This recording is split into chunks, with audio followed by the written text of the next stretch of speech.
नाली के पानी में पोलियो वायरस मिलने से हड़कंप। अमेरिका के न्यूयॉर्क में नाली के पानी में पोलियो वायरस पाए जाने के बाद आपातकाल घोषित कर दिया गया है। ये फैसला वैक्सीनेशन की दर बढ़ाने के लिए लिया गया है, क्योंकि राज्य के कुछ हिस्सों में आज भी पोलियो वैक्सीनेशन रेट काफी कम है। जानकारी के मुताबिक पोलियो वायरस के सैंपल या पोलियो के मरीजों की देखभाल करने वाले स्वास्थ्य कर्मियों को बूस्टर खुराक देने का निर्देश है। बताया जा रहा है कि ये वायरस लॉन्ग आइलैंड पर नासाउ काउंटी के नाली के पानी में पाया गया। पाकिस्तान की जेल में जान गंवाने वाले सरबजीत सिंह की पत्नी का निधन। पाकिस्तान की जेल में 2013 में जान गंवाने वाले भारतीय नागरिक सरबजीत सिंह की पत्नी का निधन हो गया। पुलिस के मुताबिक सिंह की पत्नी सुखप्रीत कौर एक 2 पहिया वाहन पर पीछे बैठकर जा रही थी, तभी यहां फतेहपुर के पास दुर्घटनावश वाहन से गिर पड़ी। घायल अवस्था में उन्हें एक अस्पताल ले जाया गया, जहां उन्होंने दम तोड़ दिया। गोगरा हॉट स्प्रिंग से पूरी तरह हटे भारत चीनी सैनिक।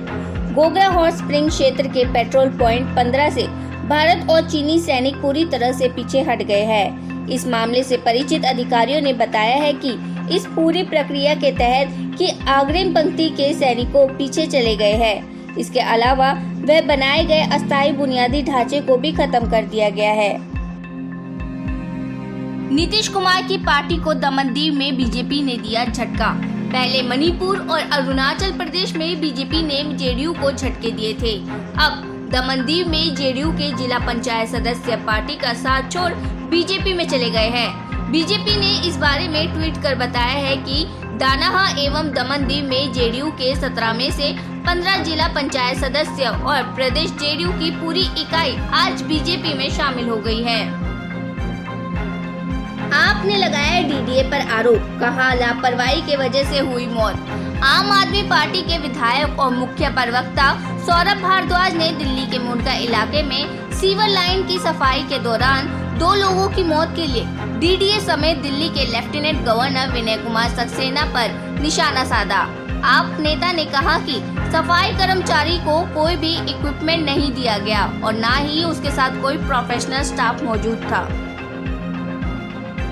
7 साल पुराने मामले में आप के 2 एमएलए दोषी करार। दिल्ली की राउंड एवेन्यू अदालत ने आम आदमी पार्टी के 2 विधायकों अखिलेश त्रिपाठी और संजीव झा को 2015 के मामले में दोषी करार दिया है। दोनों को 2015 में बुराड़ी पुलिस स्टेशन में पुलिस कर्मियों पर हमला करने वाली भीड़ का हिस्सा होने का दोषी पाया गया है। कोर्ट ने टिप्पणी की है कि वो पुलिस अधिकारियों को सबक सिखाना चाहते थे। सजा पर 21 सितंबर को बहस होगी। 3 महीने की गिरावट के बाद रिटेल महंगाई फिर बढ़ोतरी। लगातार 3 माह में गिरावट के बाद अगस्त में रिटेल महंगाई दर फिर बढ़ गई है। सरकारी आंकड़ों के मुताबिक रिटेल महंगाई दर अगस्त में बढ़कर 7% हो गई। जुलाई में ये 6.7% थी। पिछले साल अगस्त में यानी अगस्त 2021 में रिटेल महंगाई दर 5.30% थी। खाने पीने का सामान, खासतौर पर दाल, चावल, गेहूँ और सब्जियों की कीमतों में इजाफा होने से महंगाई बढ़ी है। बीजेपी नेताओं ने एसीबी में अपने बयान दर्ज कराए। दिल्ली के सरकारी स्कूलों में नए कमरों के निर्माण में भ्रष्टाचार होने का आरोप लगाने वाले बीजेपी के नेताओं ने एंटी करप्शन ब्रांच में जाकर अपने बयान दर्ज कराए। साथ ही आरोपों के पक्ष में कुछ दस्तावेज भी एसीबी के पास जमा कराए। कर्नाटक के स्कूलों में हिजाब पर प्रतिबंध के खिलाफ सुप्रीम कोर्ट में सुनवाई के दौरान याची के वकील ने कहा है कि जो यूनिफॉर्म तय है उस पर ऐतराज नहीं है, मगर अतिरिक्त कुछ पहना चाहता है जो धर्म कहता है तो उसकी इज्जत होनी चाहिए। निजता के अधिकार में पसंद का अधिकार भी शामिल है। युवा लड़कियों का क्या जुर्म है, उन पर अपनी सोच थोपी नहीं जा सकती। मामले में आगे की सुनवाई बुधवार को होगी। एटीएफ के दाम पर अब हर महीने गौर। सरकार विमान ईंधन एटीएफ की मूल्य समीक्षा मासिक आधार पर कर सकती है। मौजूदा समय में एटीएफ की समीक्षा हर 15 दिन में की जाती है। इस बात की घोषणा जल्द की जा सकती है। एविएशन कंपनी लगातार सरकार से मांग कर रही है कि बढ़ती एटीएफ की कीमतों का असर उनके ऑपरेशन लागत पर पड़ रहा है। दूसरी लहर में ऑक्सीजन की कमी के कारण हुई मौतों का ऑडिट करे सरकार। समाजवादी पार्टी के सदस्य राम गोपाल यादव की अध्यक्षता वाले पैनल ने अपनी रिपोर्ट में कहा है कि समिति सरकार की इस घोर अज्ञानता से निराश है। और परिवार कल्याण मंत्रालय को विशेष रूप से कोविड की दूसरी लहर के दौरान ऑक्सीजन की कमी के कारण होने वाली मौतों की संख्या की जांच करने की जोरदार सिफारिश करती है। 6 लेन सड़क से जुड़ेगी श्री राम जन्मभूमि। लखनऊ से अयोध्या के बीच हाईवे से सटे गांव और कस्बे हैं, इसलिए जहां सड़क को चौड़ा करने के लिए भूमि उपलब्ध नहीं होगी वहां फ्लाईओवर बनाया जाएगा। लखनऊ से गोरखपुर तक हाईवे की लंबाई 269 किलोमीटर है और पूरे हाईवे पर 40 ऐसे स्थान चिन्हित किए गए हैं जहां फ्लाईओवर बनाए जाएंगे।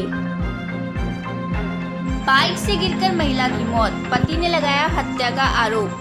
ताजगंज स्थित 100 फुटा मार्ग पर किसान अरविंद पाराशार की पत्नी गीता देवी की बाइक से गिरकर मौत हो गई। परिजन ने बुलेरो सवार कुछ हमलावरों पर हत्या का आरोप लगाया है। कहा है कि हमलावरों ने अरविंद को डंडा मारने का प्रयास किया, लेकिन पत्नी को लग गया, वो गिर गई और उसकी मौत हो गई। पुलिस का कहना है कि इस बाइक के पहिए में साड़ी फंसी मिली है। इससे आशंका है कि पहिए में साड़ी फंसने से गीता देवी गिर गई। जांच अभी जारी है। केंद्रीय गृह मंत्री ने की नगा समूहों से मुलाकात। केंद्रीय मंत्री अमित शाह ने सोमवार को विभिन्न नगा समूहों के राजनीतिक नेताओं से मुलाकात की। इस दौरान उन्होंने स्पष्ट किया है कि मोदी सरकार की कोशिश शांतिपूर्ण और समृद्ध पूर्वोत्तर बनाने की है। PLA पर पैनी नजर, LAC पर भारतीय सेना चौकस। Eastern army commander lieutenant general Rana Pratap Kalita ने कहा है कि पूर्वी थिएटर पूरी तरह से नियंत्रण में है और चीन के साथ LAC पर भारतीय सेना किसी भी घटना से निपटने को तैयार है। उन्होंने ये भी कहा है कि हम सीमाओं पर गतिविधियों पर लगातार नजर रख रहे हैं। हम अपनी सीमाओं पर हर घटनाक्रम को लेकर सतर्क और चौकस है। सीएम ममता का विपक्ष पर हमला। पश्चिम बंगाल की मुख्यमंत्री ममता बनर्जी ने विपक्ष पर आरोप लगाया है कि कुछ राजनीतिक दल उनकी सरकार की उपलब्धियों की उपेक्षा करते हैं, केवल राज्य की नकारात्मक छवि बनाने की कोशिश कर रहे हैं और मीडिया एक वर्ग चुनिंदा सूचनाएं देकर इनका प्रचार करती है। कोर्ट के फैसले पर मुस्लिम पक्ष के वकील का विवादित बयान। वाराणसी के ज्ञानवापी श्रृंगार गौरी केस में जिला जज अजय कृष्ण विश्वेश की कोर्ट ने हिंदू पक्ष के हक में फैसला सुनाया है। वहीं मुस्लिम पक्ष के अधिवक्ता मेराजुद्दीन सिद्दीकी ने कोर्ट पर ही विवादित बयान दे डाला। मेराजुद्दीन सिद्दीकी ने कहा, ये सब लोग बिक गए हैं। कोर्ट ने ये फैसला बिल्कुल गलत दिया है। हमारे लिए ये कहीं से भी न्यायोचित नहीं है। हम कोर्ट के इस फैसले को ऊपर हाई कोर्ट की चुनौती देने को तैयार हैं। भारत ने UNHRC में उठाया तमिल का मुद्दा। भारत ने संयुक्त राष्ट्र मानव अधिकार परिषद में तमिल का मुद्दा उठाया। भारत ने कहा है कि श्रीलंका में मानव अधिकारों का हनन हो रहा है। UNHRC की बैठक में भारत ने श्रीलंका में रहने वाले तमिल लोगों के मानव अधिकारों पर चिंता व्यक्त की है। भारत ने कहा है कि श्रीलंका ने तमिल मुद्दे के समाधान को कोई प्रगति नहीं की है, जो चिंता का विषय है। सऊदी अरेबिया के दौरे पर जयशंकर, क्राउन प्रिंस से की मुलाकात। विदेश मंत्री एस जयशंकर ने सऊदी अरब के जेद्दा में HRH क्राउन प्रिंस मोहम्मद बिन सलमान से मुलाकात की। क्राउन प्रिंस से मुलाकात के दौरान जयशंकर ने उन्हें PM मोदी का उनके नाम लिखा हुआ एक खत सौंपा और दोनों देशों के मध्य द्विपक्षीय संबंधों से हुई प्रगति से अवगत कराया। 9/11 आतंकी हमले में जान गंवाने वाले लोगों को बाइडेन ने दी श्रद्धांजलि। अमेरिका राष्ट्रपति जो बाइडेन ने आतंकी हमले की 21वीं बरसी पर पेंटागन में एक समारोह को संबोधित किया। इस दौरान बाइडेन ने अमेरिका के लोकतंत्र की रक्षा करने का संकल्प लिया। अमेरिका राष्ट्रपति ने कहा कि लोकतंत्र की रक्षा करना हमारी जिम्मेदारी है। लोकतंत्र वही है जो स्वतंत्रता के अधिकारों की गारंटी देता है।